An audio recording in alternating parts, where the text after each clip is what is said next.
So here to help me with all that is etiquette expert Courtney Fadler. Hi, Courtney.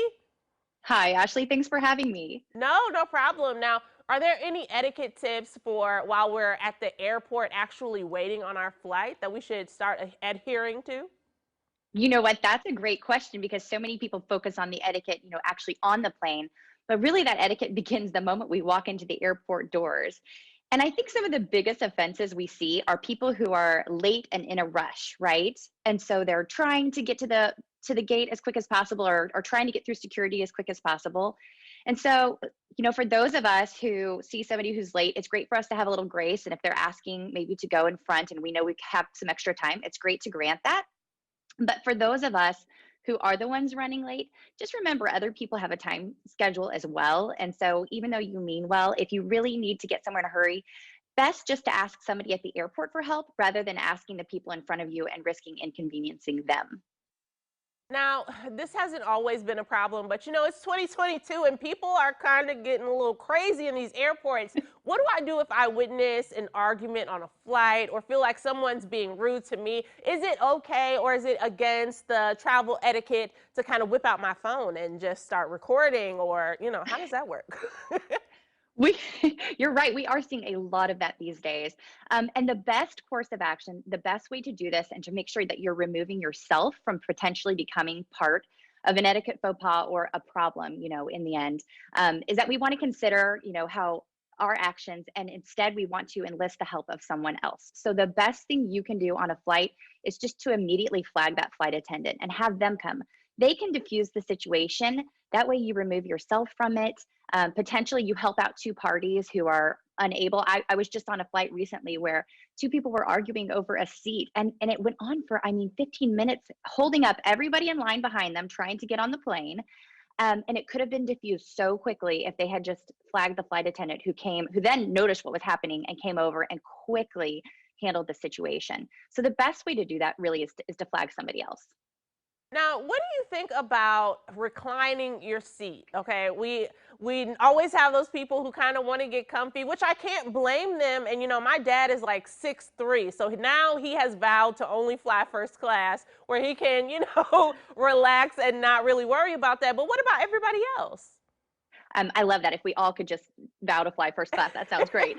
But for those of us who can't, here's the best thing too. It's the same rule that I have for taking off your shoes, and that is please don't.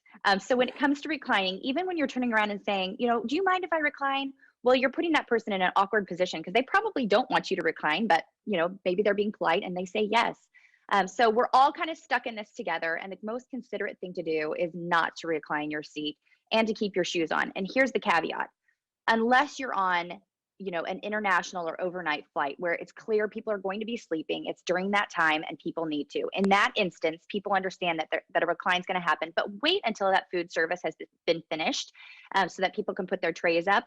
And when it comes to removing your shoes, again, it's a huge no-no unless you're on that overnight flight or that really long flight, and in which case, bring an extra pair of clean socks with you. So when you take off the shoes and socks, quickly put on that pair of clean socks, and that way everybody's going to be in a good position. Oh my goodness. I have like foot phobia, so I cannot Mm, stand. I don't know how long I'm on a flight. I don't care. Don't take your shoes off in front of me, next to me, behind me. I know, but we see it all the time. You're so right. I know.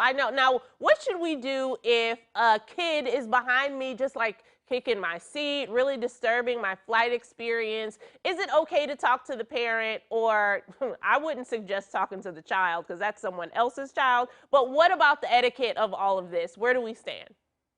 Yeah, I think this is one of those situations that probably happens the most frequently on flights is how do I handle that? And you know what? I've actually seen a person turn around and talk to a young child. And you're right, that is absolutely not the way to handle it. You don't go direct to the child. And here's what I would recommend. Number one, have a little grace. Etiquette is again all about considering how your actions can affect others around you, and again having a little bit of grace for when they do affect you.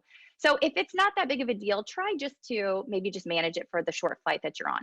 If it becomes a problem, again, enlist the help of a flight attendant. Maybe discreetly go and tell a flight attendant that the child is repeatedly kicking, and then they might have a much better way to turn around or to go to that airline seat and tell the parents, hey, I've noticed your child's kicking, maybe just watch it. And that way it takes it off of you and again deflects from a potential argument.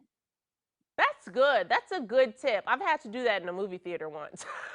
Yeah, I would see Black Panther and I was like, you will not mess up this experience for me. I Now, totally understand. can And you you're tell right. everyone where they can go to keep up with you and all your tips? Oh, sure. You can find more tips online on my website at cfetiquette.com, or you can follow me on Instagram just at cfetiquette. One more quick tip. Did you know too, if you are in the middle row, you get both armrests. So just remember, if you're on the window or the aisle, you don't get the armrests of the middle one. Oh, that is a good tip. I never thought about that.